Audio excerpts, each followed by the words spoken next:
सम्यक् प्रणम्य जिन पादयुगं युगादा वालम्बनं भवजले पतितां जनानां यसंसुतः सकलवाङ्मयतात्त्वबोधा दुद्बुद्धिबुद्धिपटुभिः सुरलोकनाथैः सुतै जगत्रितै चित्तयरैरुदारै स्तुते किलाहमपि तं प्रथमं जिनेन्द्रम्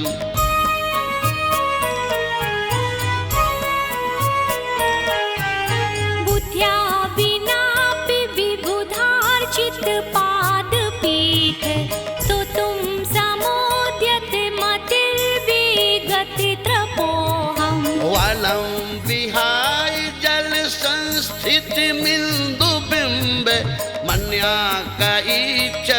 जनाशयसा गृहीतुम् वक्तुं गुणान् गुणसमुद्रशशाङ्ककान्तान् हस्ते क्षमः सुरगुरु प्रतिमोऽपि बुद्ध्या कल्पान्तिकाले पविनोदति नागचक्रं को वा तरीतुमलमम्बुनिधिं भुजाभ्याम्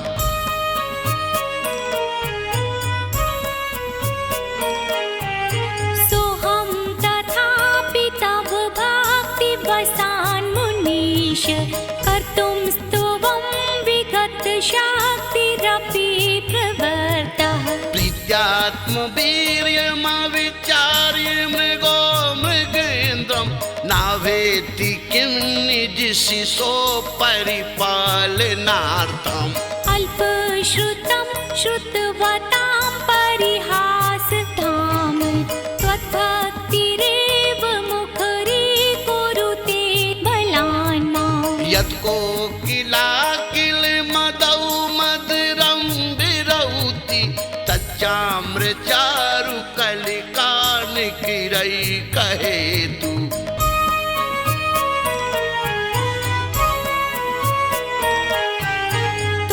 त्वत्संस्तुवेन भवसन्ततिसान्निबद्धं पापं क्षणात् क्षमुपेति शरीरे भाजाम् अकान्तिलोकमलिनीलमशीषु मासु सूर्यांश भिन्नमिव सार्वरमन्दिकारम् मद्वेत्ति नाथ तव संस्तवनं मयेद् माराप्यते तनुधियापि तव प्रभावात् चेतो हरे सति सतां नलिनी दलेषु मुक्ता फलद्युतिमुपैति ननूदिबिन्दु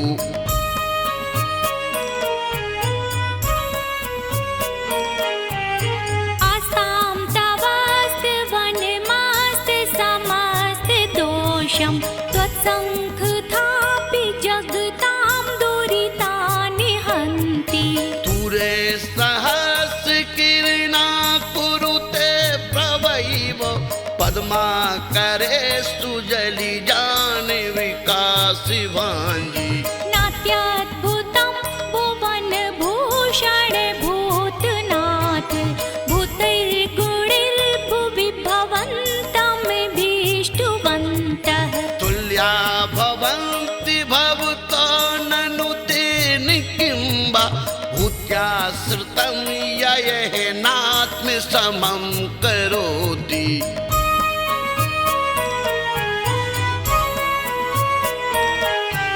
दृष्ट्वा भवन्तमनिमेष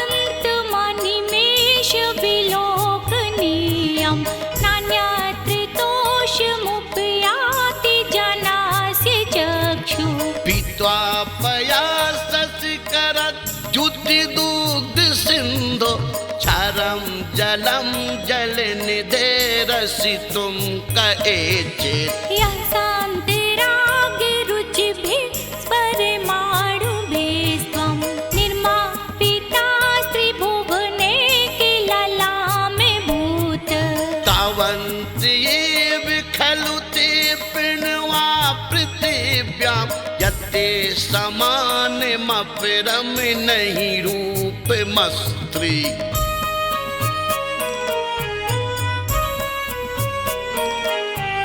वक्त्रं क्वते सुरनरो रगनेत्रहारी निशेष निर्जित जगत्कृत योपमानं। बिंबम कलंक मलिनम पनिसाकरस्य यद्वासरे भवति पाण्डुपलाशकल्पम्। सम्पूर्ण मण्डल शशाङ्क कला कलाप शुभ्रा गुणा त्रिभुवनं तावलङ्घयन्ति। ए संस्थितास्ति जगदीश्वरनाथ मेकं कष्टान् निवारयति संचरतो यथेष्टम्।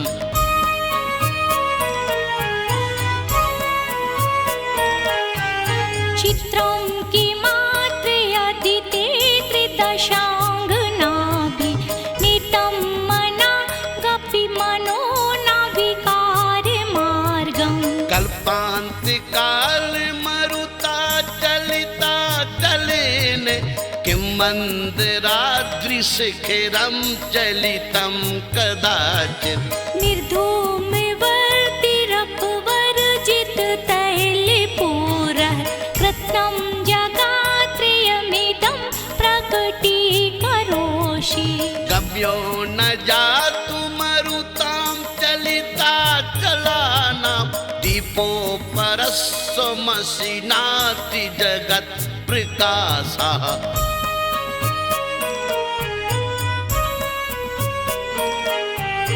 नास्तं कदाचिदुपयासि नराहुगम्यः पष्टीकरोषि सहसा युगपजगन्ति। नम्बोदरोदर निरोध महाप्रभावा सूर्यातिशायि महिमासि मुनीन्द्र लोके। नित्योदयं दलितमोहे महान्धिकारं गम्यं नराहुवदनस्य नवारिदानां। विभ्राजते तव मुखाब्जमनल्पकान्ति विद्योतय जगद पूर्व शशाङ्कि बिम्बम्।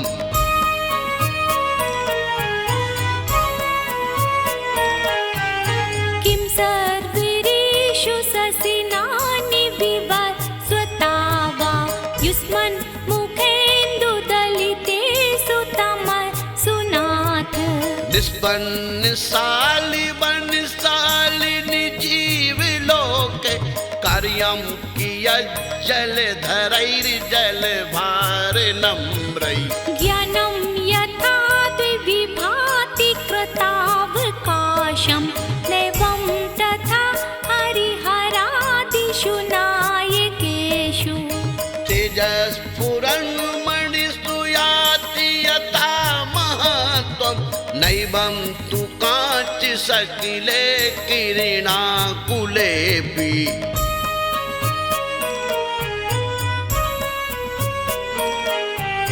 मन्ये वरं हरिहरादये विद्रष्टा दृष्टेषु येषु हृदयं त्वयि तोषमेति। किं वीक्षितेन भवता भुवि येन नान्या कश्चिन्मनोहरति नास्ति भवन्तरेऽपि। नृणां शतानि शतशो जनयन्ति पुत्रान् नान्यासुतं त्वदुपमं जननी प्रसूता। सर्वादिशो दधति भानुसहस्ररश्मिं प्राचे विदिग्जनयत् स्फुरदंशुजालम्।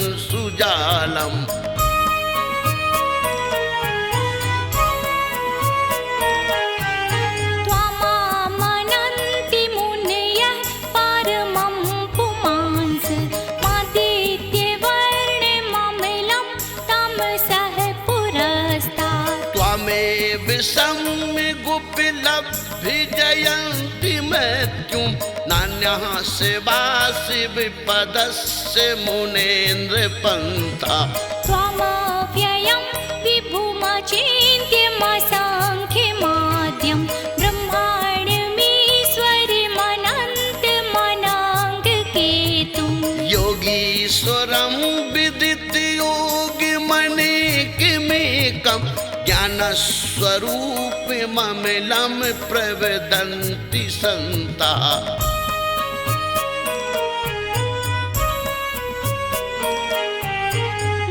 बुद्धस्त्वमेव विबुधार्जितबुद्धिबोधात् त्वं शङ्करोऽसि भुवनात्रय शङ्करत्वात् धाता सिद्धिर् शिवमार्ग विधिर्विधानात् व्यक्त्वं त्वमेव भगवन् पुरुषोत्तमोऽसि तुभ्यं नमस्ते भुवनार्तिहराय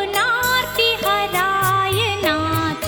तुभ्यं नमः क्षितितलामलभूषणाय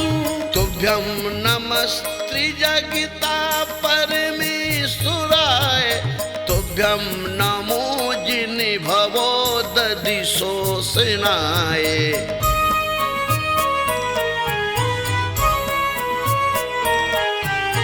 ओ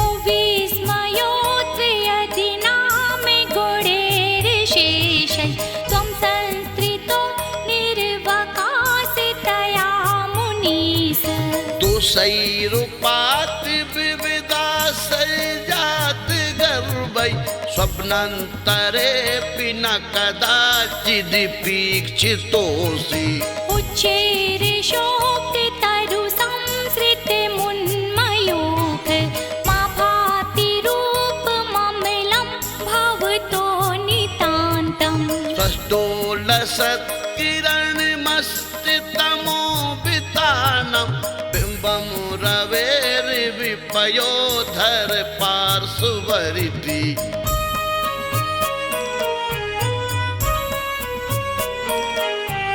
सिंहासने मणिमयूखशिखा विचित्रे विभ्राजते तव वपुः कनकावदातं बिम्बं वियद्विलसितं सुलतावितानं तुङ्गोदयाद्रिशीर्षि विसहस्रस्मे कुन्दावदात् चलचामर चारुशोभं विभ्राजते तव वपुः कलधौतिकान्तम्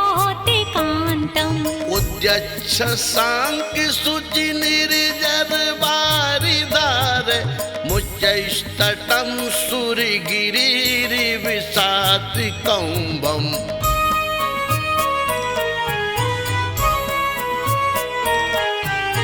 छत्रत्रयं तव विभाति शशाङ्ककान्त मुच्चैस्थितं स्थगितभानुकर प्रतापम् मुक्ताफलप्रकरजालविविधशोभं प्रख्यापयति जगिता परमेश्वरत्वम् गम्भीरतार रघुपूरित दिग्विभागस् त्रैलोक्य लोक शुभ संगम भूतिदक्ष सधर्मिराज जय गोषण घोषकासन खेदुन्दभिर्धुनति ते यशसा प्रवादि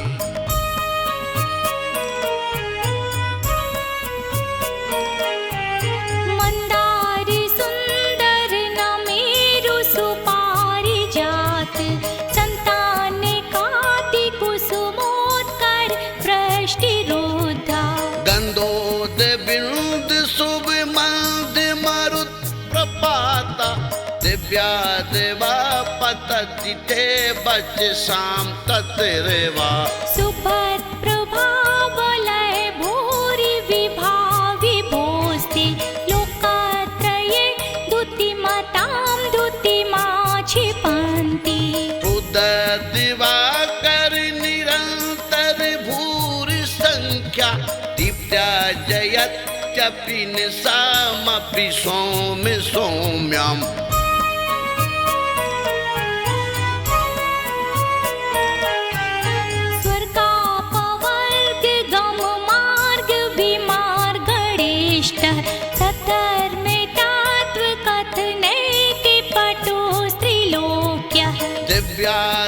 निर्भवति ते विसिदात् सर्व भाषा स्वभाव परिणामी गुणै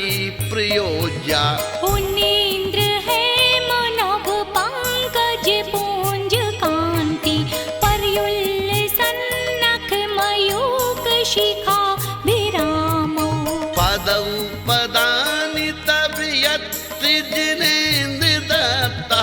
पद्मानि तत्र विविधा परिकल्पयन्ति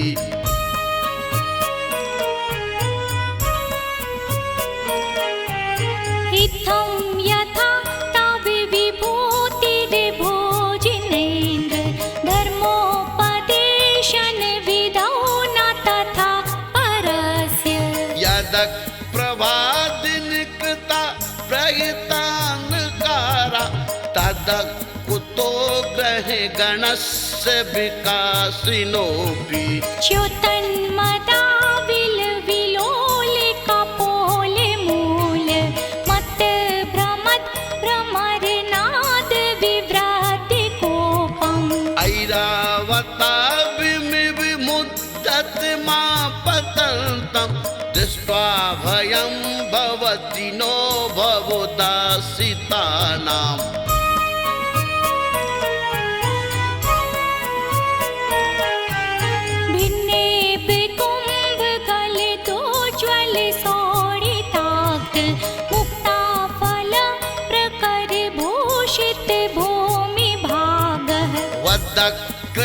वदक्रमाकमुगतं हरिणाधिपोऽपि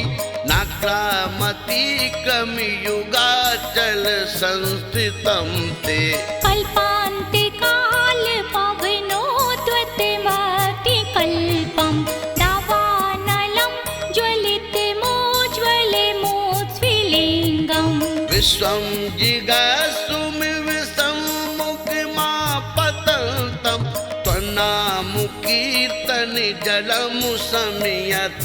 शेषम्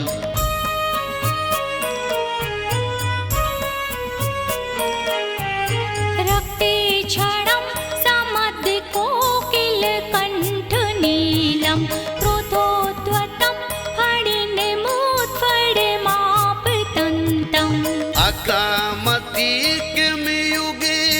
निरस्तिशङ्कास्त्वन्नामुनाङ्गितमुनि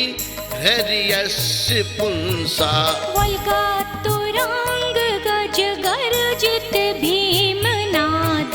माजौ बलं बलवतामपि भूपतीनाम् उद्दत्तिवाकर्मयूखिस्कापवेदं त्वत्कीर्तनातं युवा सुहृदामुपैति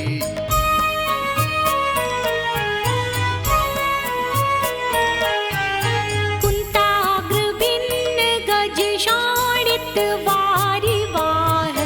वेगावतार तरणातुर योध भीमे युद्धे जयं विजित दुर्जय जीय पक्षास्त्वत्पाद पङ्कजीवना शैडो लभन्ते अम्भोनिधौ क्षुभित भीषण नाक्र चक्र पाठीन पीठ भय दोलवण वाड्वाग्नौ रंगतरंग शिखरस्थित्यान पात्रास्त्रासं विहाय भवतात्मरात् प्रजन्ति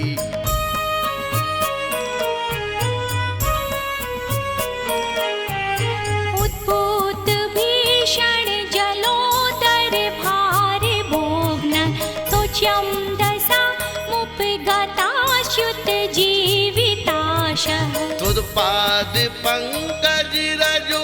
मृत्युदिग्दिदेहा मर्त्या भवन्ति मकरध्वज तुल्य रूपा आपादकण्ठ मुरु श्राङ्खल वेष्टिताङ्गा गाढं बृहन्निगड कोटि निकृष्ट जङ्घा त्वन्नाम मंत्र मन सम्मन जा स्मरन्ता सदा अद्या स्वयं विगत बंदी भया भवन्ति।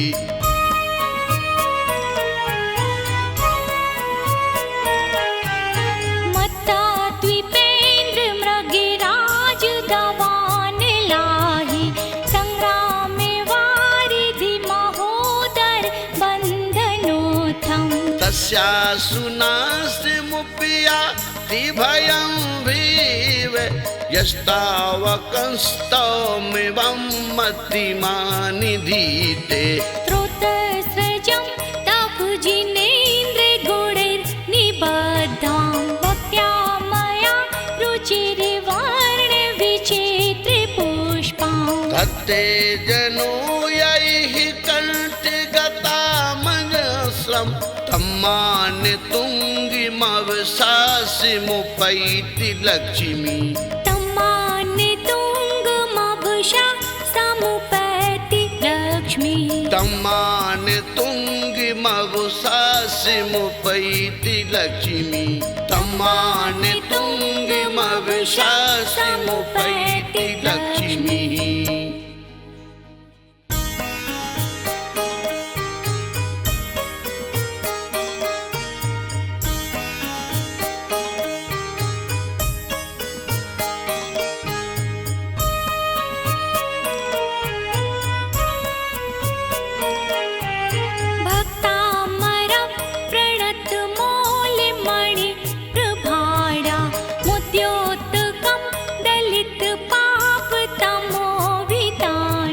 सम्यक् प्रणम्य जिनपादयुगं युगादा, वालम्बनं भोजले पतितां जनानां। यशंसुतः सकलवाङ्मयतत्त्वबोधा, दुद्बोधि बुद्धिपटुभिः सुरलोकनाथैः। श्रुतै जगत्तै चित्तयरैरुदारै,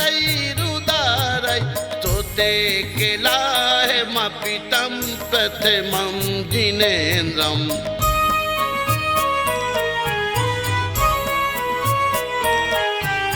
बुद्ध्या विनापि विबुधार्चितपादपीठ, स्तोतुं समोद्यत मतिर्विगतत्रपोऽहम्। वलं विहाय जलसंस्थितिमिन्दुबिम्ब, मन्याकैच्छति जनाशयसा गृहीतुम्। वक्तुं गुणान् गुणसमुद्र शशाङ्ककान्तान्, हस्ते क्षमः सुरगुरु प्रतिमोऽपि बुद्ध्या। कल्पान्तिकाल पविनोदत नागचक्रं, को वा तरीतुमलमम्बुनिधिं भुजाभ्याम्।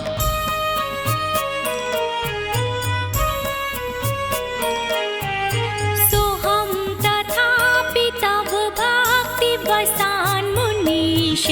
कर्तुं स्तुवं विगतशक्तिरपि प्रवृत्तः। प्रीत्यात्मवीर्यमविचार्य मृगो मृगेन्द्रं, नावेति किं निजशिशो परिपालनार्थम्। अल्पश्रुतं श्रुतवतां परिहासधाम, त्वद्भक्तिरेव मुखरीकुरुते बलान् माम्। यत्कोकिलाकिल मदौ मधुरं विरौति, तच्चाम्रचारुकलिकानिकिरैकहेतु।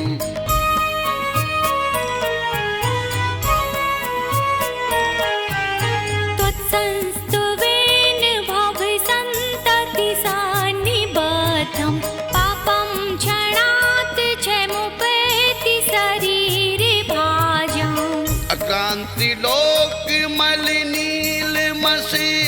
मासु, सूर्यांश भिन्नमिव सार्वरमन्दिकारम्। मद्वेति नाथ तव संस्तवनं मयेद्, माराप्यते तनुधियापि तव प्रभावात्। चेतो हरे सति सतां नलिनी दलेषु, मुक्ता फलत् मुपैति ननूदि बिंदु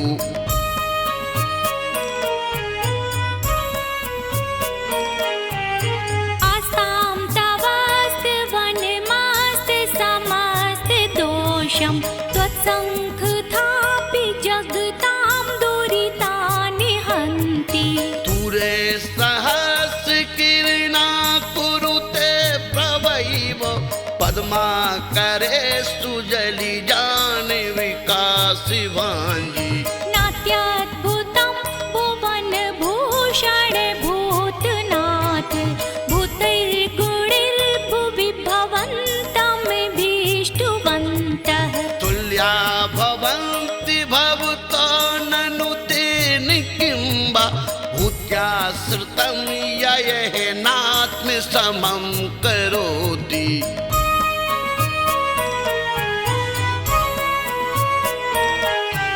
दृष्ट्वा भवन्तमनिमेष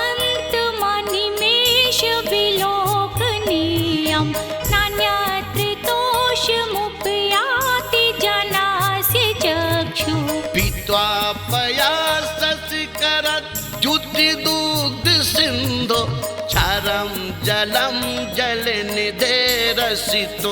कएचित् यः शान्तिरागरुचिभिः स्फुरमाणुभिस्त्वं निर्मापिता त्रिभुवने किल लामे भूत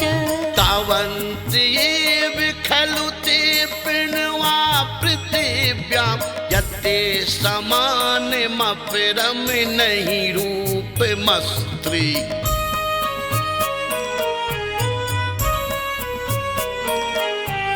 वक्त्रं क्वते सुरनरो रगनेत्रहारी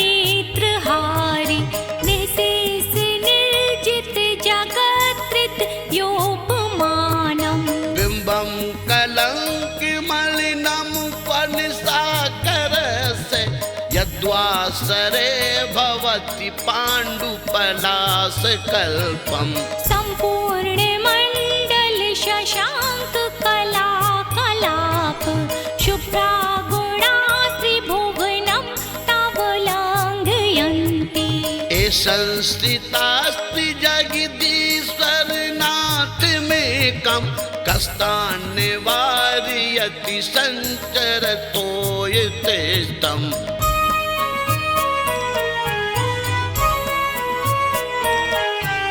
चित्रं किमात्र यदिते त्रिदशाङ्गनाभि नीतं मना गपि मनो नाविकारमार्गं कल्पान्तिकाल मरुता चलिता चलेन किं मन्दराद्रिशिखिरं चलितं कदाचित् निर्धूमवर्तिरपवर्जित तैलपूरः कृत्स्नं जगात्रियमिदं प्रकटीकरोषि गम्यो न जातु मरुतां चलिता चलानां दीपो परस्वमसि नाति जगत्प्रकाशः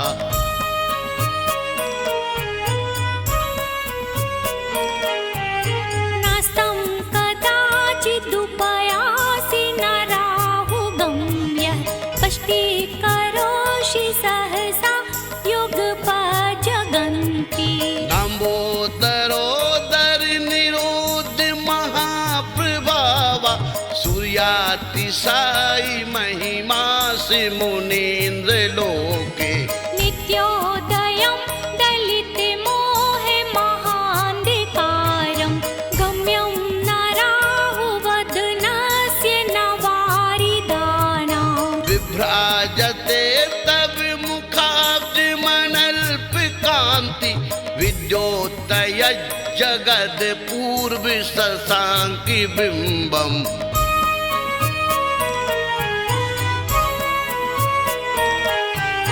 किं सर्वरीषु ससिनानि विवस्वता वा युष्मन् मुखेन्दुदलितेषु तमसुनाथ निष्पन्नशालि वनशालिनि जीवलोके कार्यं किया यज्जलधरैर्जलभारनम्रै ज्ञानं यथा द्विविभाति कृतावकाशं नैवं तथा हरिहरादिषु नायकेषु तेजस्फुरन्मणिषु याति यथा महत्त्वं नैवं तु काञ्चि सकिले किरणाकुलेऽपि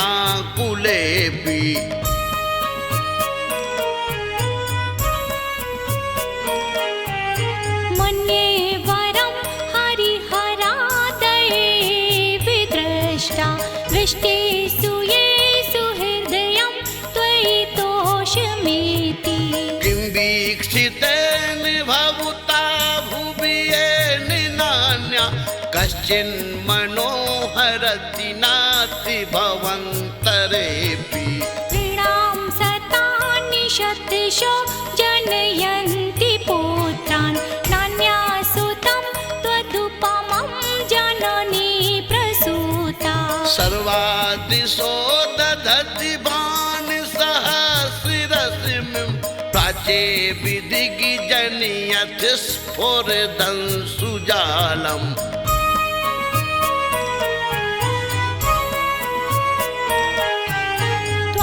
त्वमामनन्ति मुनयः परमं पुमांस मादित्यवर्णममिलं तमसः पुरस्तात् त्वमेव सम्यगुपलब्धिजयन्ति मृत्युं नान्यः शिवासि विपदस्य मुनेन्द्रपन्था त्वमव्ययं विभुमचिन्त्यमसङ्ख्यमाद्यं ब्रह्माण्डमीश्वरमनन्तमनाङ्गकेतुं योगीश्वरं विदित्य योगिमणिकिमेकं ज्ञानस्वरूपममिलं प्रवदन्ति सन्तः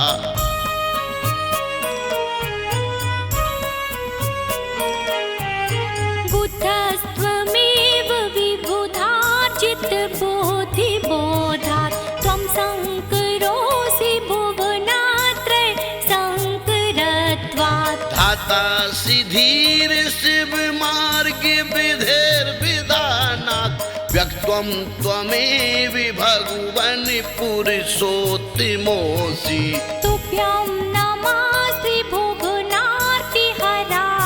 नाथ तुभ्यं नमः क्षितितलामलभूषणाय तुभ्यं नमस्त्रिजगिता परमेश्वराय तुभ्यं नमो जिनभवो दधिशोषणाय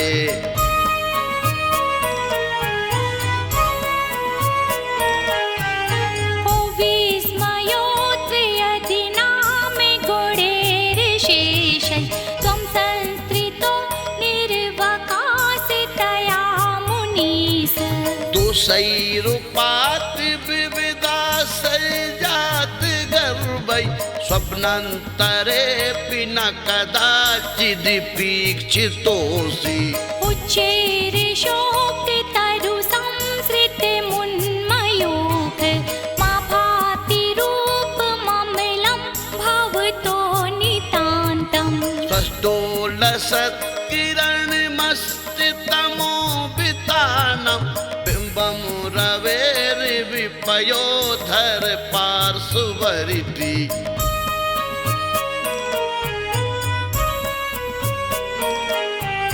सिंहासने मणिमयूखशिखा विचित्रे विभ्राजते तव वपुः कनकावदातं बिम्बं वियद्विलसितं तुङ्गोदयदृशिर्षि विसहस्ररश्मि कुन्दावदात् चलचामर चारुशोभं विभ्राजते तव वपुः कलधौतिकान्तम् उद्यच्छ शाङ्कशुचिनिर्जरवारिधार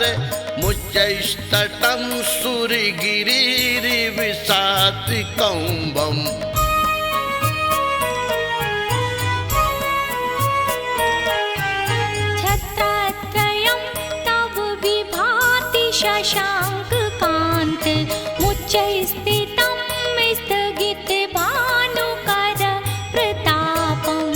सुधाफल प्रकरजाल विविध शोभम प्रख्यापयति जगिता परमेश्वर त्वम् गंभीरतार रघुपूरित दिग्विभागत त्रैलोक्य लोक शुभ संगम भूति दक्ष सधर्मिराज जय गोषण गोषकासन खेदुंद विर्धुनति तेयस सा प्रवादी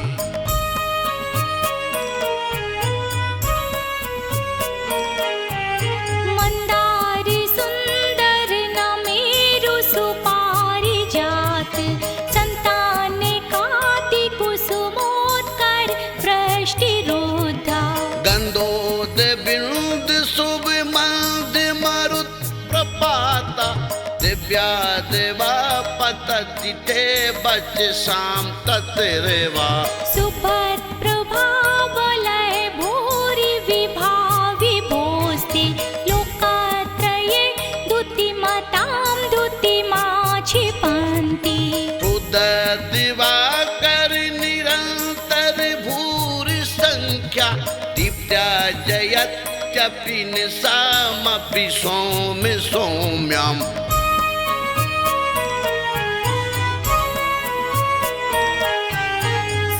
स्वर्गापवर्ग गम मार्ग विमार्गणेष्ट सधर्मे तत्त्व कथनैति पटु स्त्रीलोक्यः दिव्याधुनिर्भवति ते विसिदात् सर्व भाषा स्वभाव परिणामि गुणै प्रयोज्या पुनीन्द्र हेम नभ पंकज पुंज कांति पर्युल्ल सन्नख मयूख शिखा विरामो पदौ पदानि तव यत्र जिनेन्द्र दत्तः पद्मानि तत्र विविधा परिकल्पयन्ति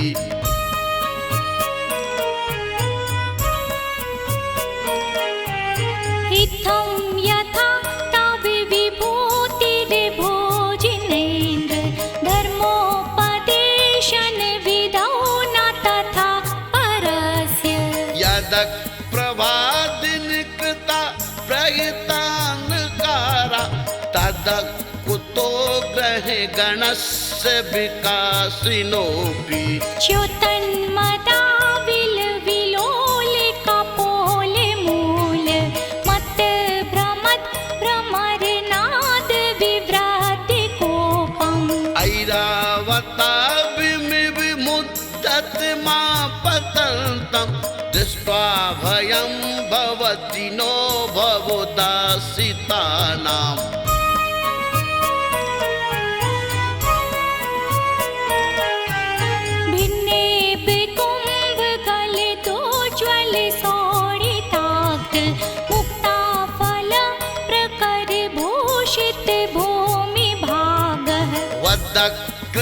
वदक्रमाकमुगतं हरिणाधिपोऽपि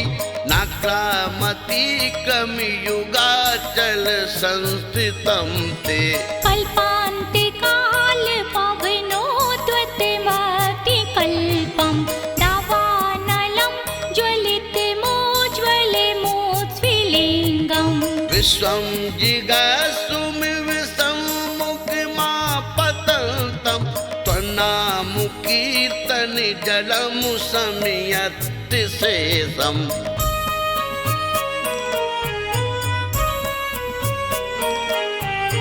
रक्ते क्षणं समद्कोकिलकण्ठनीलं क्रोधोद्वतं फणिनिमुत्फणमापतन्तम्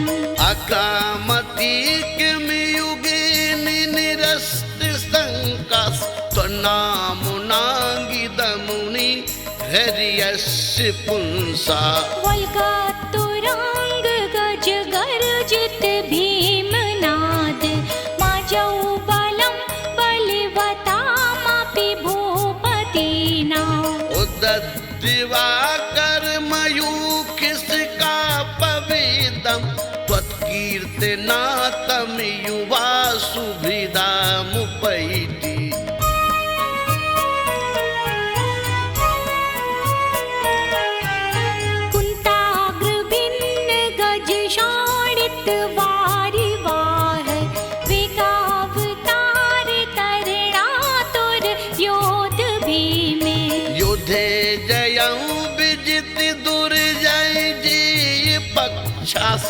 त्वत्पाद पङ्कजीवना शैडो लभन्ते अम्भोनिधौ क्षुभित भीषण नाक्र चक्र पाठीन पीठ भय दोलवण वाड्यवाग्नौ रंगत तरंग शिखरस्थित्यान पात्रास्त्रसं विहाय भवता स्मरात् व्रजन्ति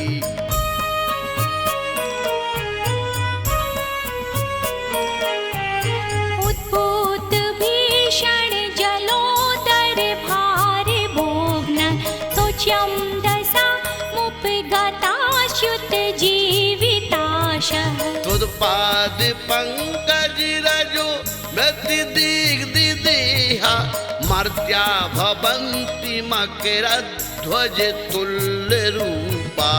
आपादकण्ठ मुरु श्रृङ्खल वेष्टिताङ्गा गाढं बृहन्निगड कोटि निकृष्ट जङ्घा त्वन्नाम मन्त्र मनसं मनजा स्मरन्ता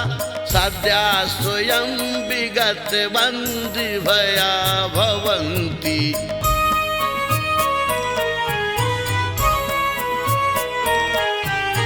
मत्ता द्वीपेन्द्र मृगराज दवान लाहि संग्रामे वारिधि महोदर बन्धनोत्थम् तस्या सुनास्मुपया भयं भीव यस्तावकंस्तौमिवं मतिमानिधीते स्रोतस्रजं तव जिनेन्द्र गुणैर्निबद्धां भक्त्या मया रुचिर्वर्ण विचित्र पुष्पां धत्ते जनो यैः कण्ठगतामजस्रं तम्मान तुङ्गिमवशासिमुपैति लक्ष्मी तम्मानितुङ्गमवशा समुपैति लक्ष्मी तम्मान तुङ्गिमवशासिमुपैति लक्ष्मी तम्मान तुङ्गिमवशासिमुपैति लक्ष्मी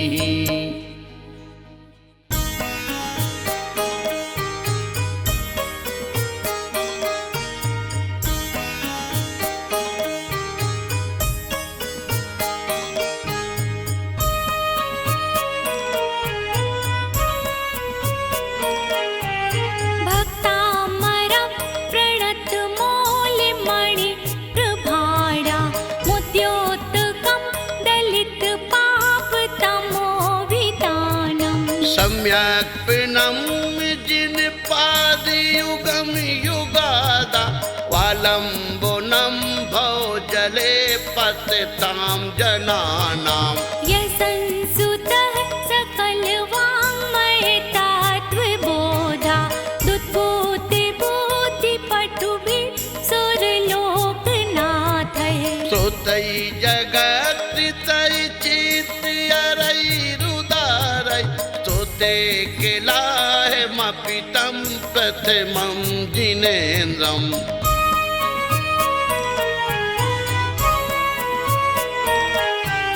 बुद्ध्या विनापि विबुधार्चितपादपीठ स्तोतुं समोद्यत मतिर्विगतत्रपोऽहम् वालं विहाय जल संस्थितिमिन्दुबिम्ब मन्या क इच्छति जनाशय सा गृहीतुम् वक्तुं गुणान् गुणसमुद्र शशाङ्ककान्तान् हस्ते क्षमः सुरगुरु प्रतिमोऽपि बुद्ध्या कल्पान्तिकाल पविनोधत नाकिचक्रं को वा तरीतुमलमम्बुनिधिं भुजाभ्याम्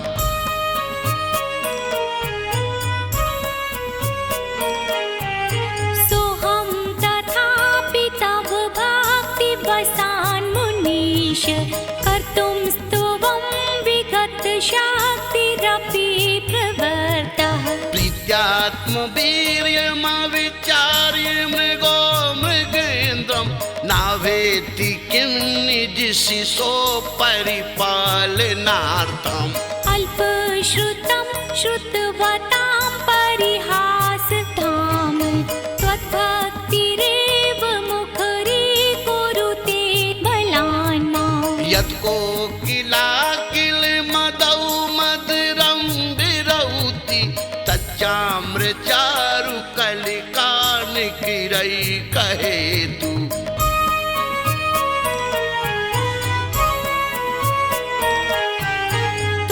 त्वत्संस्तुवेन भवसन्ततिसान्निबद्धं पापं क्षणात् क्षमुपेति शरीरे भाजाम्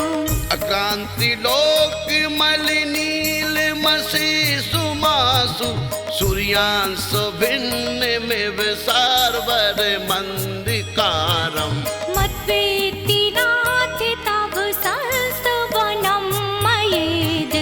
माराप्यते तनुधियापि तव प्रभावात् चेतो हरे सति सतां नलिनी दलेषु मुक्ता फलद्युतिमुपैति ननूदि बिन्दु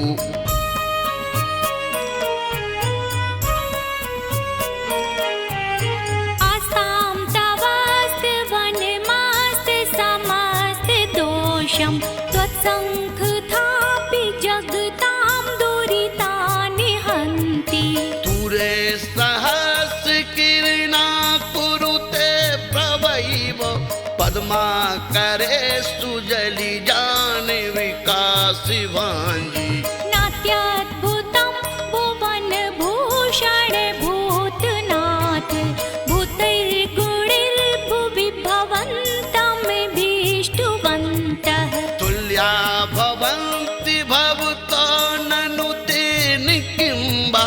भूत्याश्रितं ययः नात्मसमं करोति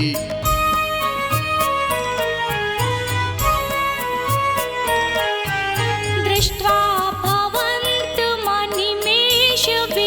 भवन्तमनिमेषविलोकनीयं नान्यत्रितोषमुपयाति जनास्य चक्षुः पीत्वा पयाससिकरद्युतिदुग्धसिन्धो क्षारं जलं जलनिधेरसितुं क एचेत् यः शान्तिरागरुचिभिः स्फुरमाणुभिस्त्वं निर्मापिता स्त्रिभुवने किल लामे भूत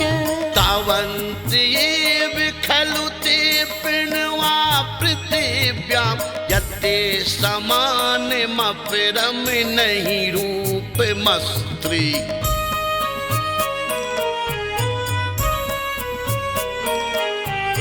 वक्त्रं क्वते सुरनरो रगनेत्रहारी निशेष निर्जित जगत्कृत योपमानं बिम्बं कलङ्किमलिनमुपनिषाकरस्य यद्वासरे भवति पाण्डुपलाशकल्पम् सम्पूर्णमण्डल शशाङ्क कलाकलाप शुभ्रा गुणा त्रिभुवनं तव लङ्घयन्ति संस्थितास्ति जगदीश्वरनाथमेकं कष्टान् निवारयति सञ्चरतो यथेष्टम्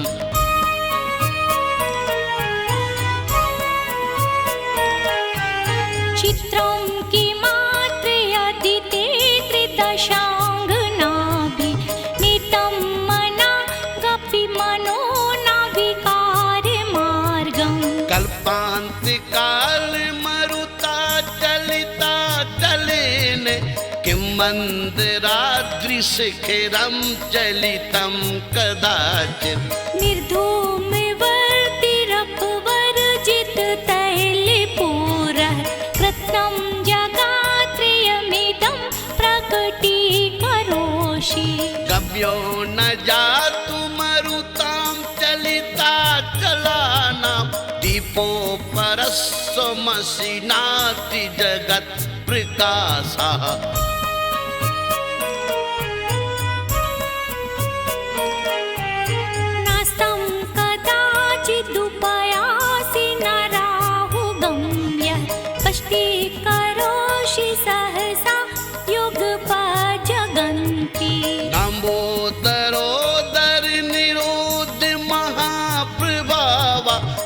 प्रियातिशायी महिमासि मुनीन्द्र लोके नित्योदयं दलितमोहे महान्धिकारं गम्यं नराहुवदनस्य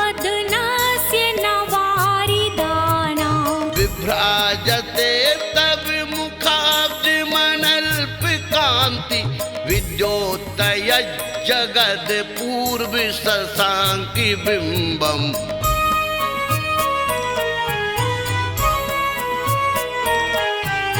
किं सर्वरीषु ससिनानि विवस्वता वा युष्मन् मुखेन्दुदलितेषु तमसुनाथ निष्पन्नशालिवनशालिनि जीवलोके कार्यं कियज्जलधरैर्जलभारनम्रै ज्ञानं यथा द्विविभाति कृतावकाशं नैवं तथा हरिहरादिषु नायकेषु तेजस्फुरन्मणिषु याति यथा महत्त्वं नैवं तु काञ्च सकिले किरणाकुलेऽपि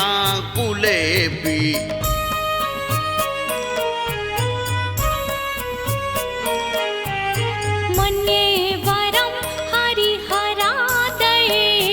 विद्रष्टा दृष्टेषु येषु हृदयं त्वयि तोषमेति किं वीक्षितेन भवता भुवि येन नान्या कश्चिन्मनोहरति नास्ति भवन्तरेऽपि नृणां शतानि शतशो जनयन्ति पुत्रान् नान्यासुतं त्वदुपमं जननी प्रसूता सर्वादिशो दधति भानुसहस्ररश्मिं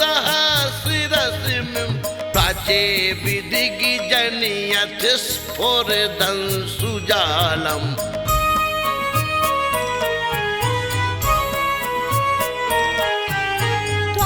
त्वमामनन्ति मुनयः परमं पुमांस मादित्यवर्णममिलं तमसः पुरस्तात् त्वमेव सम्यगुपलब्धिजयन्ति मृत्युं नान्यः शिवासि विपदस्य मुनेन्द्रपन्था त्वमव्ययं विभुमचिन्त्यमसङ्ख्यमाद्यं ब्रह्माण्डमीश्वरमनन्तमनाङ्गकेतुं योगीश्वरं विदितयोगिमणिकिमेकं ज्ञानस्वरूपममिलं प्रवदन्ति सन्तः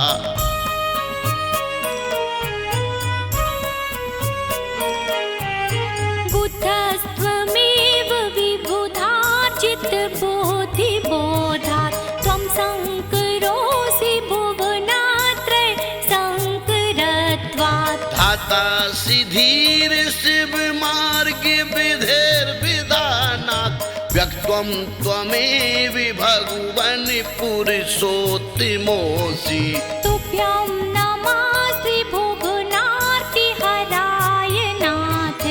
तुभ्यं नमः क्षितितलामलभूषणाय तुभ्यं नमस्त्रिजगिता परमेश्वराय तुभ्यं नमो जिनभवो दधिशोषणाय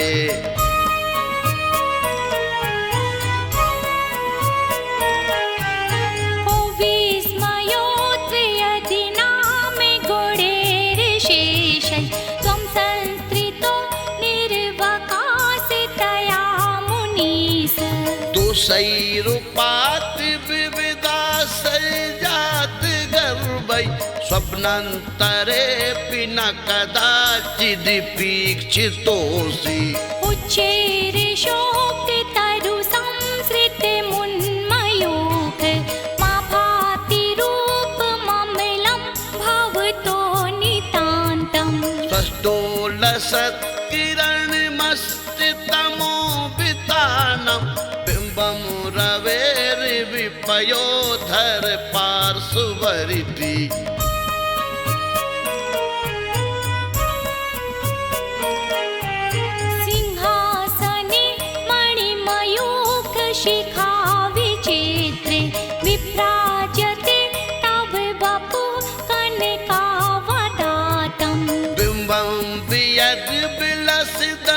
सुलतावितानं तुङ्गोदयद्रिशीर्षि विसहस्रस्मे कुन्दावदात् चल चामर चारु शोभं विभ्राजते तव वपुः कलधौते कान्तम् उद्यच्छ साङ्क्य शुचि निर्जर बारिधार मुच्चैस्तटं सुरगिरिर्विशाति कौम्बम्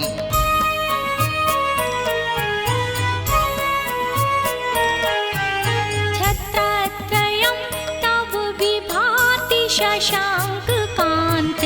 मुच्चैस्थितं स्थगित भानुकर प्रतापम् मुक्ताफलप्रकरजाल विविध शोभं प्रख्यापयति जगिता परमेश्वरत्वम् गम्भीरतार रघुपूरित दिग्विभागत त्रैलोक्य लोक शुभ संगम भूति दक्ष सधर्मिराज जय घोषण घोषकासन खेदुन्दभिर्धुनति ते यश सा प्रवादि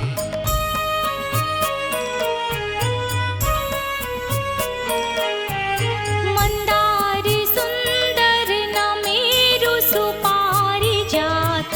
संतान काति कुसुमोत्कर वृष्टिरुद्धा गंधोद बिंद शुभ मंद मरुत प्रपाता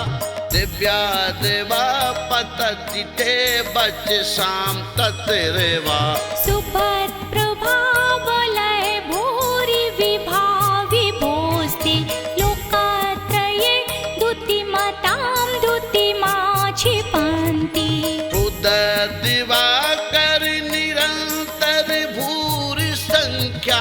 दिव्या जयत्यपि निशामपि सौम्य सौम्यम्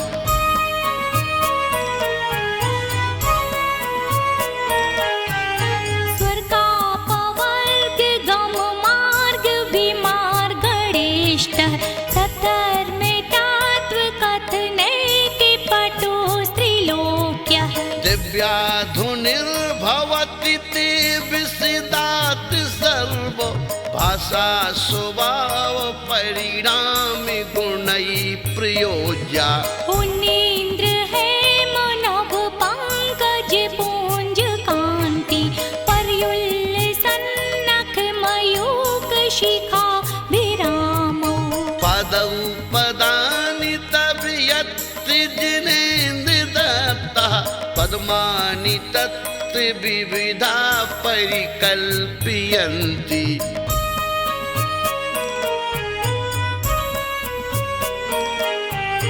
इत्थं यथा तव विभूतिर्भोजिनेन्द्र धर्मोपदेशन विधौ न तथा परस्य यदक् प्रभादिनिकृता प्रहितान्कारा तदक् कुतो ग्रहे गणस्य विकासिनोऽपि च्युतन्मदा विलोल कपोल मूल मत भ्रमत् भ्रमरनाद विव्राति कोपम् ऐरावता विमुद्यत मा पतन्तं दृष्ट्वा भयं भवति नो भवोदासितानाम्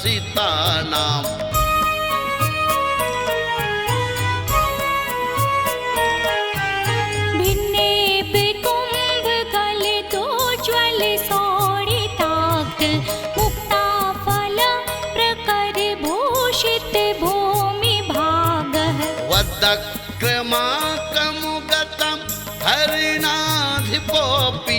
नाक्रामतीक्रमयुगाचल संस्थितं ते कल्पान्तिकाल पवनोद्वतमति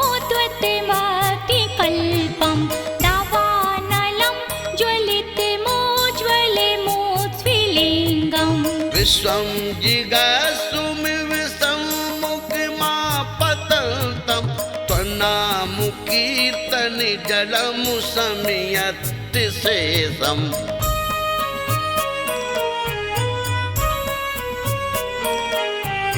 रक्ते क्षणं समद्कोकिलकण्ठनीलं क्रोधोद्वतं फणिनिमुत्फणमापतन्तम्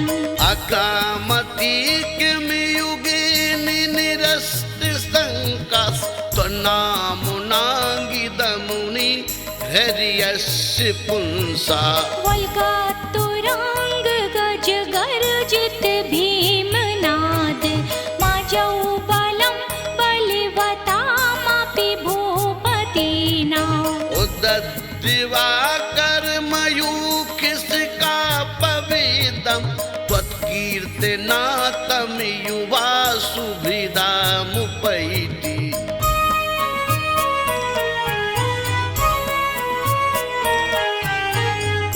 कुन्ताग्रभिन्न गज शाणित वारिवाह वेगावतार तरणातुर योध भीमे युद्धे जयं विजिति दुर्जय जीय पक्षास्त्वत्पाद पङ्कजीवना शैडो लभन्ते अम्भोनिधौ क्षुभित भीषण नाक्र चक्र पाठीन पीठ भय दोलवण वाड्यवाग्नौ रङ्गतरङ्ग शिखरस्थित्यान् पात्रास्त्रासं विहाय भवता स्मराव्रजन्ति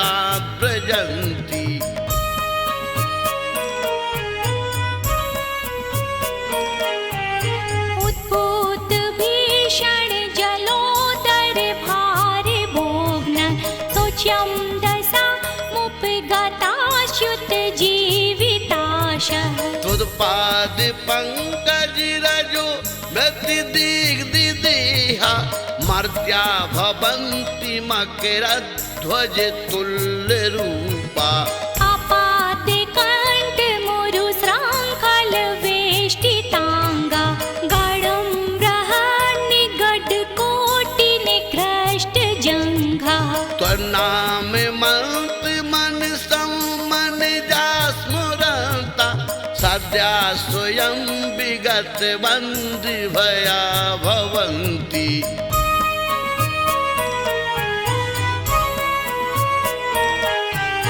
मत्ता द्वीपेन्द्र मृगिराज दवान लाहि संग्रामे वारिधि महोदर बन्धनोत्थम् तस्यासु नास्तिमुपयातिभयं भीव यस्तावकंस्तौमिवं मतिमानिधीते स्रोतस्रजं तभुजिनेन्द्र गुणैर्निबद्धां भक्त्या मया रुचिर्वर्ण विचित्र पुष्पां धत्ते जनो यैः कण्ठगतामजस्रं तम्मान तुङ्गिमवशासिमुपैति लक्ष्मी तम्मानितुङ्गमभुषा समुपैति लक्ष्मी तम्मान तुङ्गिमवशासिमुपैति लक्ष्मी तम्मान तुङ्गिमवशासिमुपैति लक्ष्मी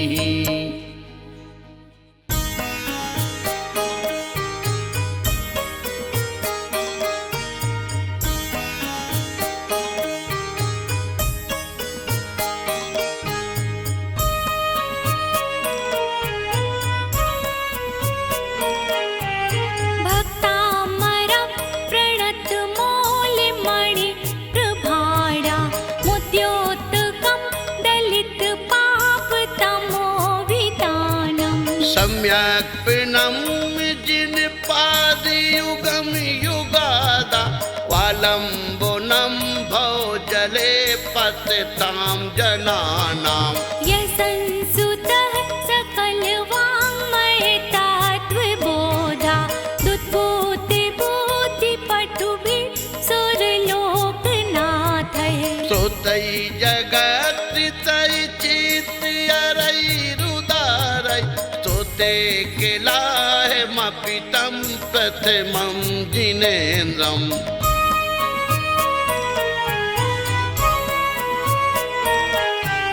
बुद्ध्या विनापि विबुधार्चित पादपीठ स्तोतुं समोद्यते मतिर्विगति त्रपोऽहम् वालं विहाय जल संस्थितिमिन्दुबिम्ब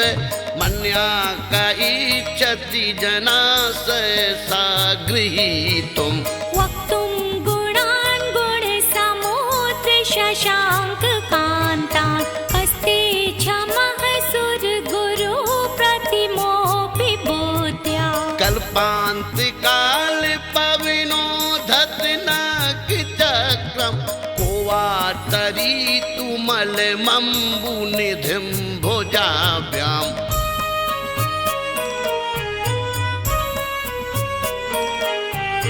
सोऽहं तथापि तव भक्तिवशान्मुनीश कर्तुं स्तुवं विगतशक्तिरपि प्रवर्तः प्रीत्यात्मवीर्यमविचार्य मृगो मृगेन्द्रं नावेति किं निजशिशो परिपालनार्थम्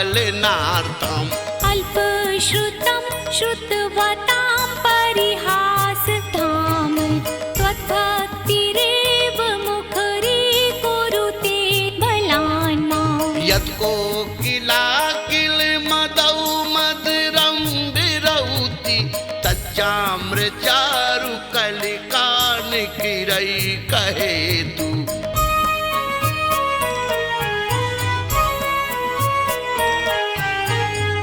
त्वत्संस्तुवेन भवसन्ततिसान्निबद्धं पापं क्षणात् क्षमुपेति शरीरे भाजाम् अकान्तिलोकमलिनीलमसि सुमासु सूर्यांश भिन्नमिव सार्वरमन्दिकारम् मद्वेति नाथ तव संस्तवनं मयेद माराभ्यते तनुधियापि तव प्रभावा चेतो हरे सति सतां नलिनी दलेषु मुक्ता फलद्युतिमुपैति ननूदि बिन्दु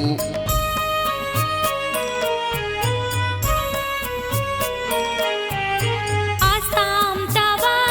तवस्त्वनमस्ति समस्तदोषं त्वत्सङ्घापि जगतां दुरितानि हन्ति दूरे सहस्रकिरणा कुरुते प्रवैव पद्माकरे सुजलिजान विकासि वाञ्जी नात्यद्भुतं भुवनभूषण भूतनाथ भूतैर्गुणैर्भुवि भवन्तमभीष्टवन्तः तुल्या भवन्ति भवतो ननु तेन किं वा भूत्याश्रितं ययः नात्मसमं करोति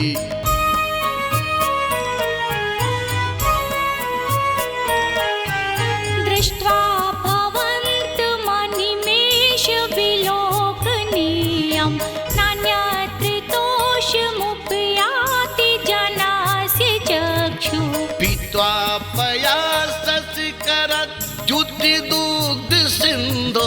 क्षारं जलं जलनिधेरसितुं कएचेत् यः शान्तिरागरुचिभिः स्फुरमाणुभिस्त्वं निर्मापिता स्त्रिभुवने किल लामे भूत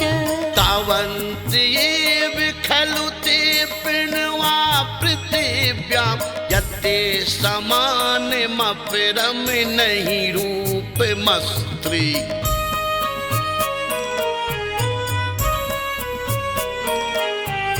वक्त्रं क्वते सुरनरो रगनेत्रहारी निःशेष निर्जित जगत्कृत योपमानं बिम्बं कलङ्कमलिनमुपनिषाकरस्य यद्वासरे भवति पाण्डुपलाशकल्पम् संभूत पूर्णमण्डल शशाङ्क कला कलाप शुभ्रा गुणा त्रिभुवनं तावलङ्घयन्ति। ए संस्थितास्ति जगदीश्वरनाथ मेकं कष्टान् निवारयति संचरतो यथेष्टम्।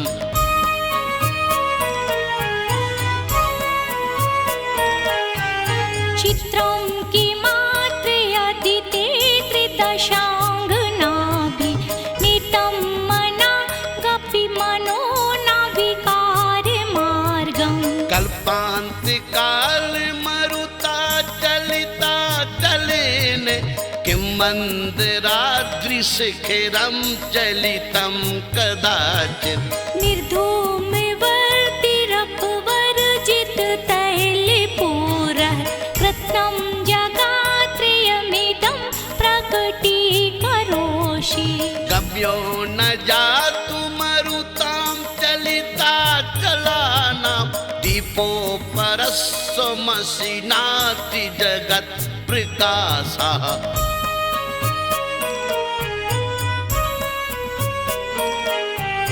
नास्तं कदाचिदुपयासि नराहुगम्य कष्टीकरोषि सहसा युगपजगन्ति। लम्बोदरोदर निरोध महाप्रभाव सूर्यातिशायि महिमासि मुनीन्द्र लोके। नित्योदयं दलितमोहे महान्धिकारं गम्यं नराहुवदनस्य न वारिदानाम्। विभ्राजते तव मुखाब्जमनल्पकान्ति विद्योत्तय जगद पूर्व शशाङ्कि बिम्बम्।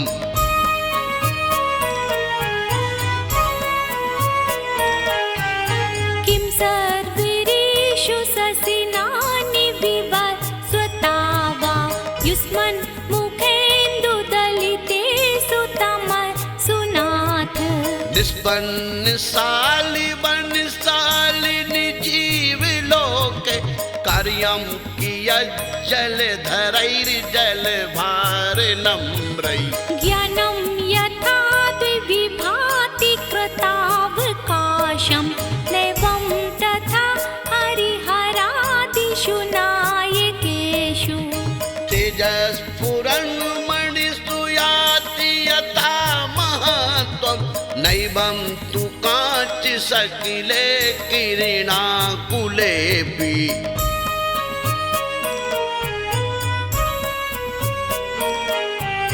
मन्ये वरं हरिहरादये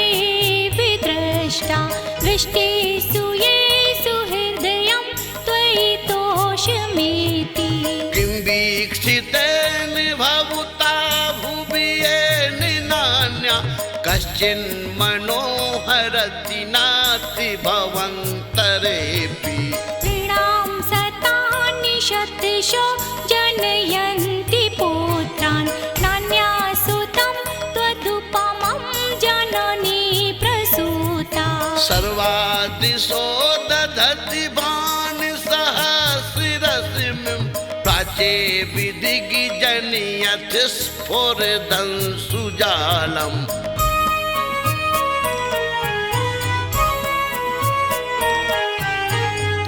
त्वमामनन्ति मुनयः परमं पुमांस मादित्यवर्णममिलं तमसः पुरस्तात्। त्वमेव सम्यगुपलब्धिजयन्ति मृत्युं नान्यः शिवासि विपदस्य मुनेन्द्रपन्था। त्वमव्ययं विभुमचिन्त्यमसङ्ख्यमाद्यं ब्रह्माण्डमीश्वरमनन्तमनाङ्गकेतुं। योगीश्वरं विदितयोगिमनेकमेकं ज्ञानस्वरूपममिलं प्रवदन्ति सन्तः।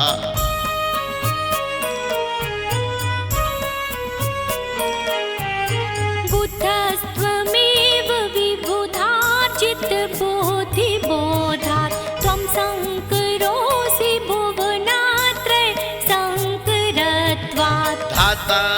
धीर शिव मार्ग विधेर्विधानात् व्यक्त्वं त्वमेव भगवन् पुरुषोत्तमोऽसि। तुभ्यं नमः श्रीभुवनार्ति हराय नाथ। तुभ्यं नमः क्षितितलामलभूषणाय। तुभ्यं नमस्त्रिजगता परमेश्वराय। तुभ्यं नमो जिन्भवो दधिशोषणाय।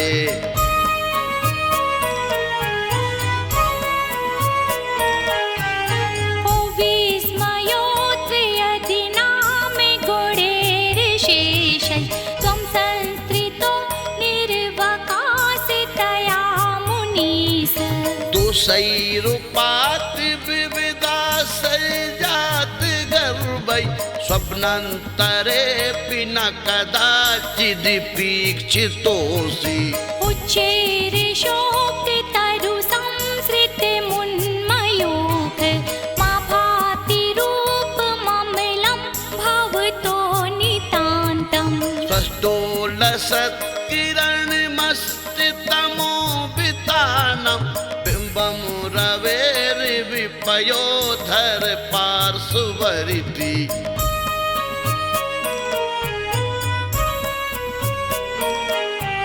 सिंहासने मणिमयूखशिखा विचित्रे विभ्राजते तव वपुः कनकावदातम्। बिम्बं वियद्विलसितं तुङ्गोदयाद्रिशीर्षि विसहस्रस्मे। कुन्दावदात जलचामर चारुशोभं विभ्राजते तव वपुः कलधौतिकान्तम्। उद्यच्छ शाङ्कशुचिनिर्जरवारिधार मुच्चैस्तटं सुरगिरिर्विशातिकौम्बम्।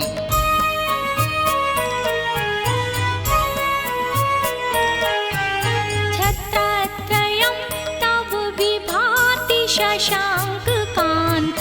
मुच्चैस्थितं स्थगितभानुकर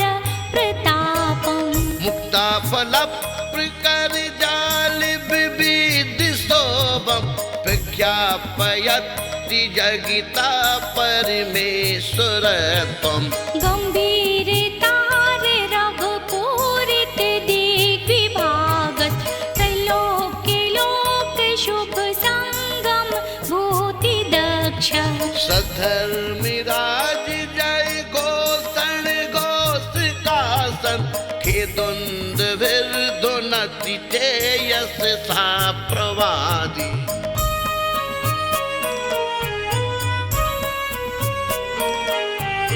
मंदार सुंदर नमेरु सुपारिजात संतान काति कुसुमोत्कर वृष्टिरुद्धा। गंधोद बिंद शुभ मंद मरुत प्रपाता दिव्या देवा पतति ते बच शाम तत्रेवा। सुभद्र प्रभावलय भूरि विभाविभोस्ति लोकत्रये द्युतिमतां द्युतिमा क्षिपन्ति। रुद्रदिवाकर निरन्तर भूरि संख्या दीप्त्या जयत्यपि निशामपि सौम्य सौम्याम्।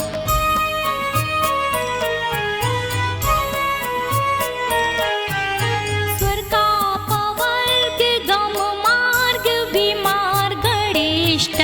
सद्धर्मे तत्त्व कथनैति पटु स्त्रीलोक्यः। दिव्याधुनिर्भवति ते विसिदात् सर्वो भाषा स्वभाव परिणामि गुणैः प्रयोज्या। उन्नीन्द्र हेम नभ पंकज पुंज कांति पर्युल्लसन्नख मयूख शिखा विरामो। पदौ पदानि तव यत्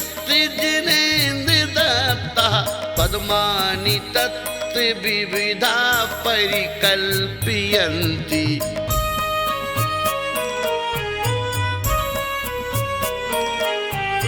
इत्थं यथा तविविभूतिर्भोजिनेन्द्र धर्मोपदेशन विधौ न तथा परस्य यदप्रभादिनिकृता प्रहितान्कारा तदः कुतो ग्रहे गणस्य विकासिनोऽपि च्युतन्मदा विलोलिकापोलमूल मत् भ्रमत् भ्रमरनाद विव्रातिकोपम् ऐरावता विमुद्यतमापतन्तं दृष्ट्वा भयं भवति नो भवोदासितानाम्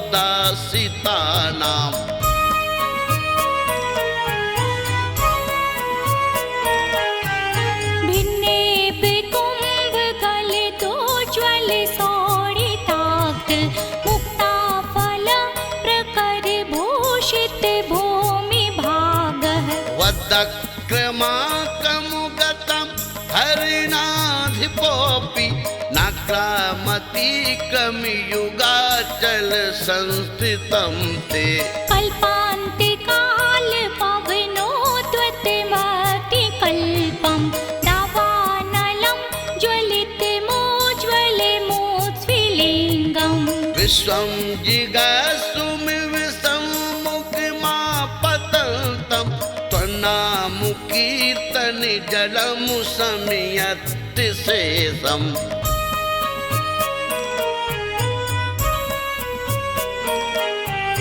रक्ते क्षणं समद्कोकिलकण्ठनीलं क्रोधोद्वतं फणिनिमुद्फणमापतन्तम् अकामतीकमियुगे निरस्तिशङ्कास्त्वन्नामुनाङ्गिदमुनि हर्यस्य पुंसा वल्गातुराङ्ग गज गर्जित भीमनाद माजौ बलं बलवतामपि भूपतीनाम् उद्दद्दिवाकर्मयूखिसकापवेदं त्वत्कीर्तनातं युवा सुहृदामुपैति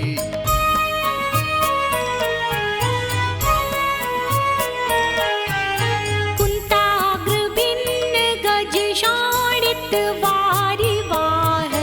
वेगावतार तरणातुर योध भीमे युद्धे जयं विजिति दुर्जय जीय पक्षास् त्वत्पाद पंकजीवना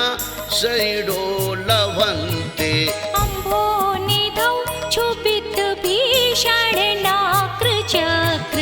पाठीन पीठ भय दोलवण वाड्वाग्नौ रंगतरंग शिखरस्थित्यान पात्रास्त्रसं विहाय भवता स्मरात् प्रजन्ति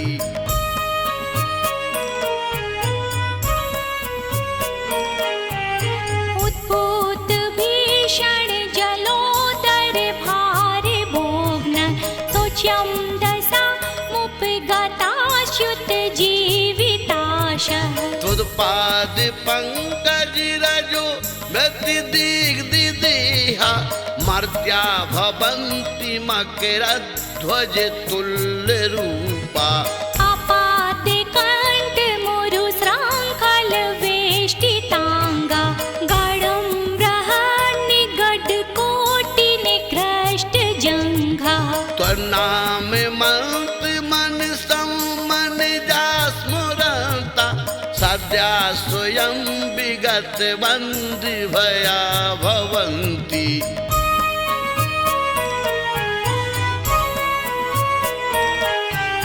मत्ता द्वीपेन्द्र मृगिराज दवान लाहि संग्रामे वारिधि महोदर बन्धनोत्थम् तस्या सुनास्मुपया भयं यस्तावकंस्तौमिवं मतिमानिधीते स्रोतस्रजं तव जिनेन्द्रगुणैर्निबद्धां भक्त्या मया रुचिर्वर्णविचित्रपुष्पां धत्ते जनो यैः कण्ठगतामजस्रं तम्मानतुङ्गिमवशासिमुपैति लक्ष्मी तम्मानतुङ्गमवशा समुपैति लक्ष्मी तम्मानतुङ्गिमवशासिमुपैति लक्ष्मी तम्मानतुङ्गिमवशासिमुपैति लक्ष्मी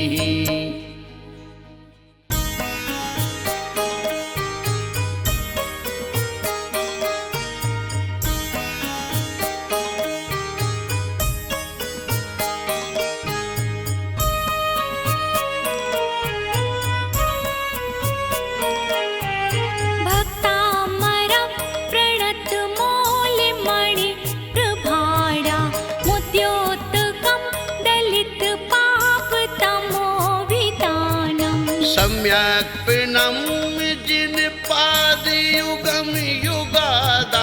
वालम्बनं भवजले पतितां जनानां यशंसुतः सकलवाङ्मयतत्त्वबोधा दुद्बुद्धिबुद्धिपटुभिः सुरलोकनाथैः श्रुतैः जगत्कृतैः चित्तयरैरुदारैः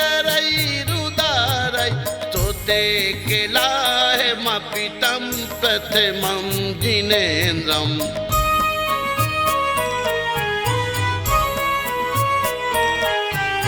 बुद्ध्या विनापि विबुधार्चितपादपीठ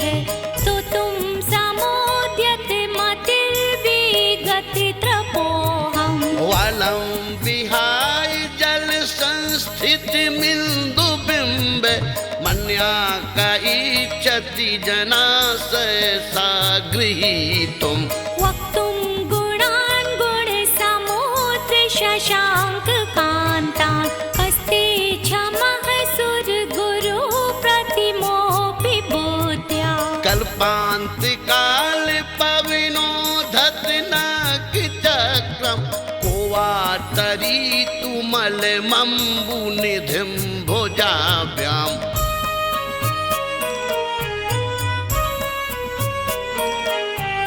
सोऽहं तथापि तव भक्तिवशान्मुनीश कर्तुं स्तुवं विगतशक्तिरपि प्रवर्तः प्रीत्यात्मवीर्यमविचार्य मृगो मृगेन्द्रं नावेति किं निजशिशो परिपालनार्थम् अल्पश्रुतं श्रुतवतां परिहासधाम त्वद्भक्तिरेव मुखरीकुरुते बलान् माम् यत्कोकिलाकिलमदौ मधुरं विरौति तच्चाम्रचारुकलिकानिकिरैकहेतु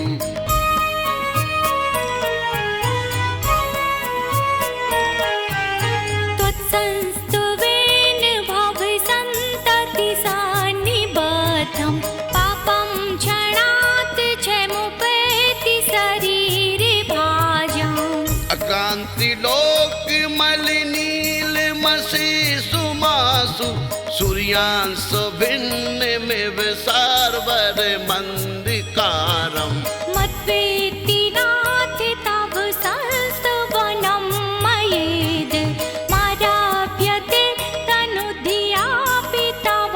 प्रभावात् चेतो हरे सति सतां नलिनी दलेषु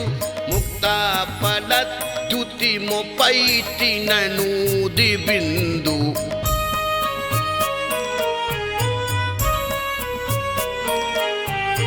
आस्तां तवस्त्वनमस्ति समस्तदोषं त्वत्सङ्घापि जगतां दुरितानि हन्ति दूरे सहस्रकिरणा कुरुते प्रवैव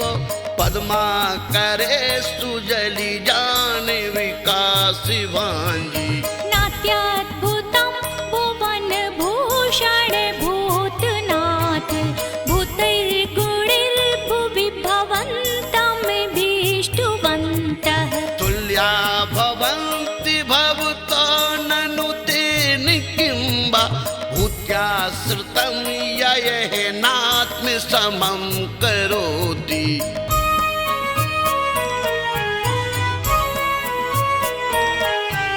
दृष्ट्वा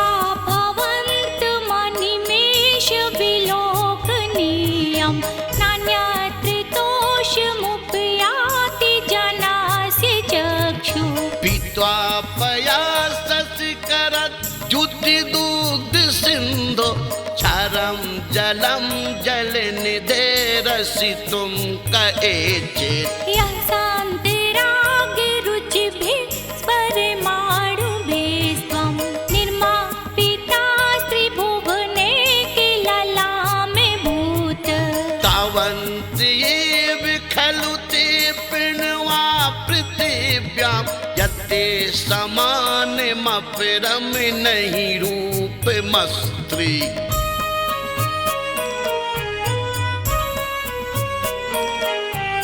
वक्त्रं क्वते सुरनरो रगनेत्रहारी निशेष निर्जित जगत्कृत योपमानं बिम्बं कलङ्कमलिनं फणसाकरस्य यद्वासरे भवति पाण्डुपलाशकल्पम् सम्पूर्णमण्डल शशाङ्क कलाकलाप शुभ्रा गुणा त्रिभुवनं तावलङ्घयन्ति संस्थितास्ति जगदीश्वरनाथमेकं कष्टान् निवारयति सञ्चरतो यथेष्टम्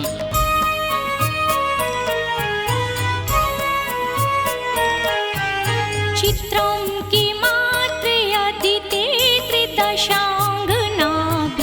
नीतं मना गपि मनो नाविकारमार्गम् कल्पान्तिकालमरुता चलिता चलेन किं मन्दराद्रिशिखिरं चलितं कदाचित् निर्धूमवर्तिरपवर्जित तैलपूरः कृत्स्नं जगात्रयमिदं प्रकटीकरोषि गम्यो न जातु मरुतां चलिता चलानां दीपोपरस्वमसि नाति जगत्प्रकाशः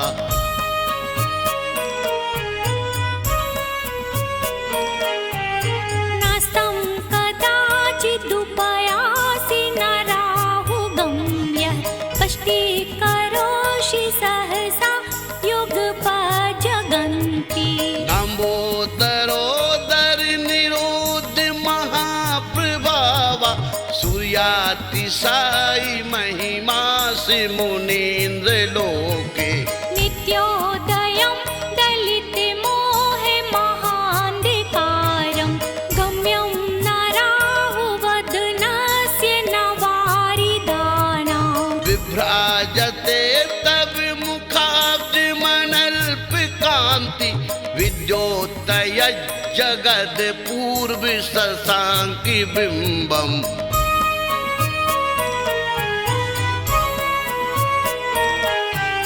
किं सर्वरीषु ससिनानि विवस्वता वा युष्मन् मुखेन्दुदलितेषु तमसुनाथ निष्पन्नशालि वनशालिनि जीवलोके कार्यं कियज्जलधरैर्जलभारनम्रै ज्ञानं यथा द्विविभाति कृतावकाशं नैवं तथा हरिहरादिषु नायकेषु तेजस्फुरन्मणिषु याति यथा महत्त्वं नैवं तु काचि सकिले किरणाकुलेऽपि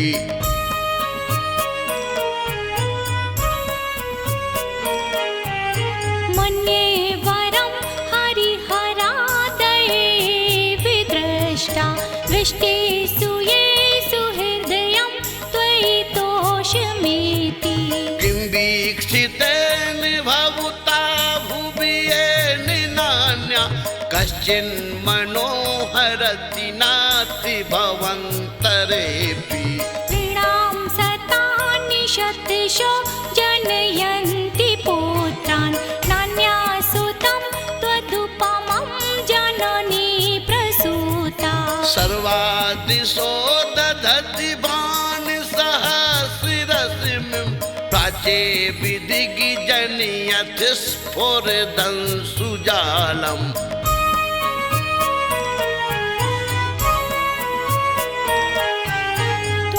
त्वमामनन्ति मुनयः परमं पुमांस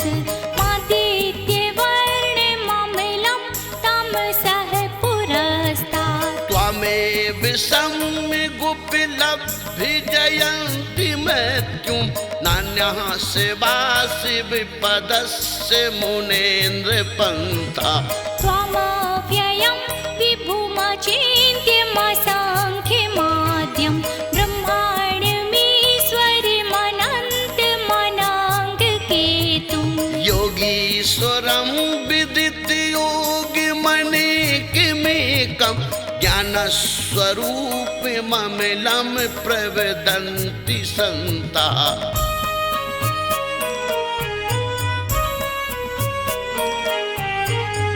बुद्धस्त्वमेव विबुधार्जितबुद्धिबोधात् त्वं शङ्करोऽसि भुवनात्रय शङ्करत्वात् धातासि धीर शिवमार्गे विधिर्विधानात् व्यक्त्वं त्वमेव भगवन् पुरुषोत्तमोऽसि तुभ्यं नमस्ते भुवनार्तिहराय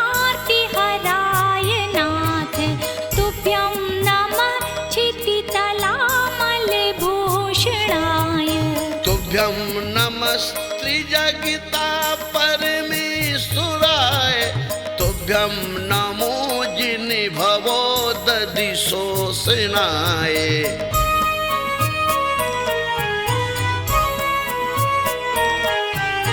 ओ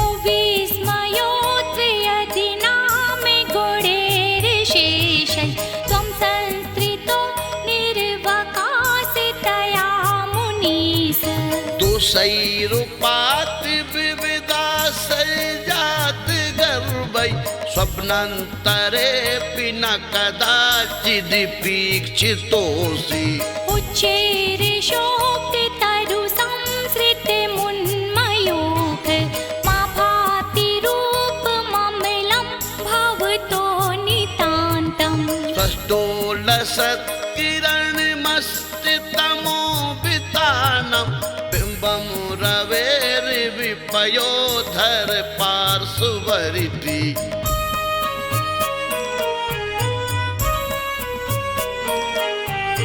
सिंहासने मणिमयूखशिखा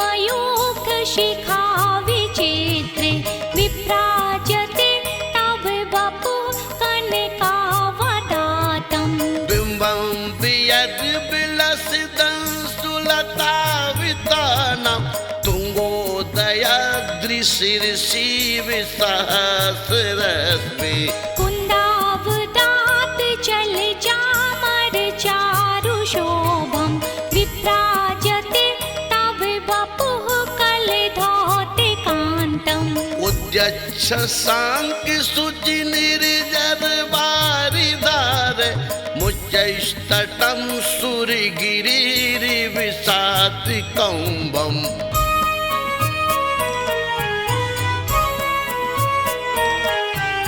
छत्रत्रयं तव विभाति शशाङ्ककान्त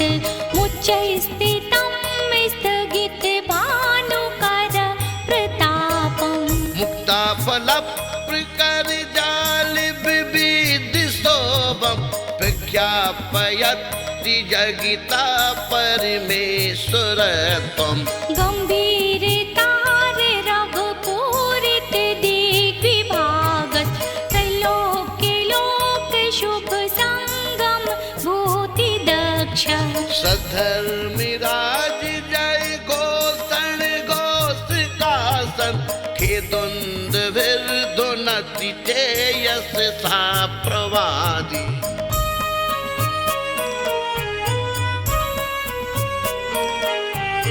मंदारी सुंदर न मेरु सुपारिजात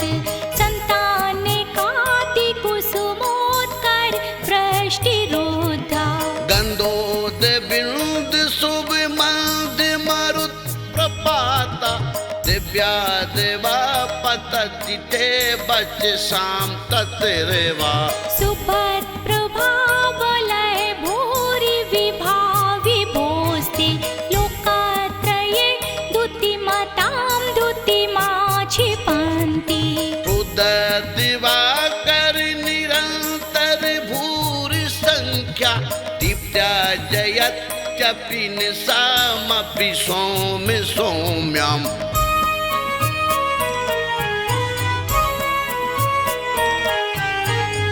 स्वर्गापवर्ग गम मार्ग विमार्गणेष्ट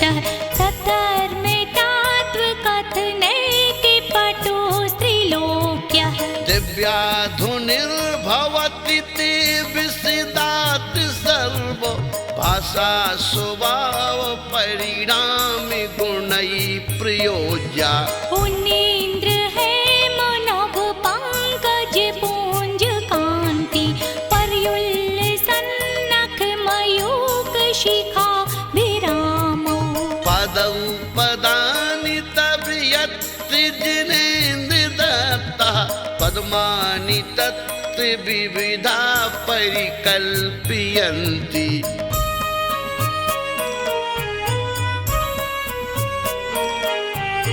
इत्थं यथा तव विभूतिर्भोजिनेन्द्र धर्मोपदेशन विधौ न तथा परस्य यदक् प्रभादिनिकृता प्रहितान्कारा तदक् कुतो ग्रहे गणस्य विकासिनोऽपि च्युतन्मदा विलोल कपोल मूल मत भ्रमत भ्रमरनाद विव्रति कोपम् ऐरावता विमुद्यत मा पतन्तं दृष्ट्वा भयं भवति नो भवोदासितानाम्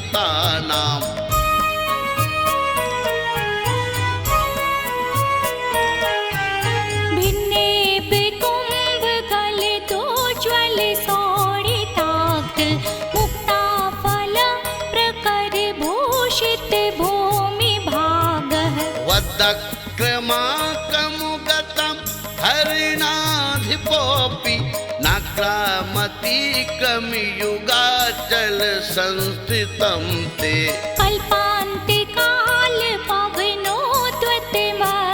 कल्पं दावानलं ज्वलितमोज्ज्वलमोत्स्फुलिङ्गम् विश्वं जिगासुमिविसम्मुखमापतन्तं त्वन्नामुकीर्तने जलमु समियत्ति शेषम्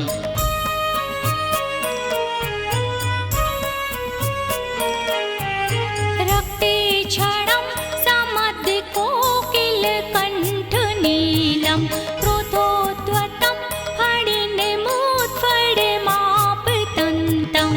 अकामतीकमियुगे निरस्तशङ्कास् त्वन्नामुनाङ्गिदमुनि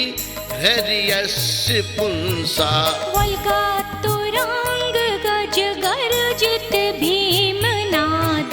माजौ बलं बलवतामपि भूपतीनाम् उदद्दिवाकर मयूखिसका पविदं त्वत्कीर्तनातं युवा सुहृदामुपैति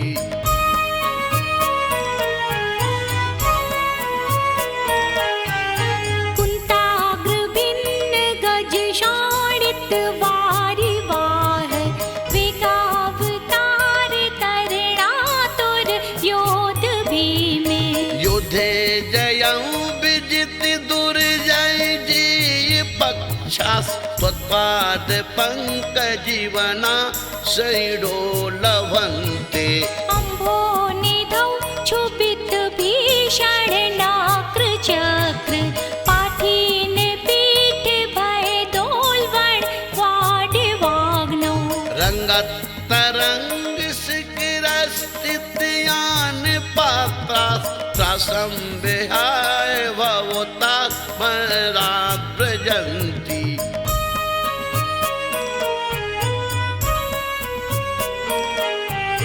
उद्भूत भीषण जलोदर भार भोग्न शोच्यं दशा मुपगताच्युत जीविताशः त्वत्पाद पंकज रजो व्यतिदिग्दिदेहा मर्त्या भवन्ति मकरध्वज तुल्यरूपा आपादकण्ठ मुरु श्रृङ्खल वेष्टिताङ्गा गाढं बृहन्निगड कोटि निकृष्ट जङ्घा त्वन्नाम मंत्र मनसं मनजा स्मरन्ता सद्या स्वयं विगत बन्धि भया भवन्ति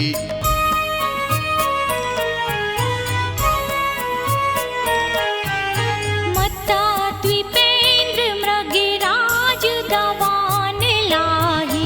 संग्राम वारिधि महोदर बन्धनोत्थम् तस्या सुनास्मुपया भयं भीव यस्तावकंस्तौमिवं मतिमानिधीते स्रोतस्रजं तव जिनेन्द्र गुणैर्निबद्धां भक्त्या मया रुचिर्वर्ण विचित्र पुष्पां धत्ते जनो यैः कण्ठगतामजस्रं तम्मान तुङ्गिमवशासिमुपैति लक्ष्मी तम्मान तुङ्गमवशा समुपैति लक्ष्मी तम्मान तुङ्गिमवशासिमुपैति लक्ष्मी तम्मान तुङ्गिमवशासिमुपैति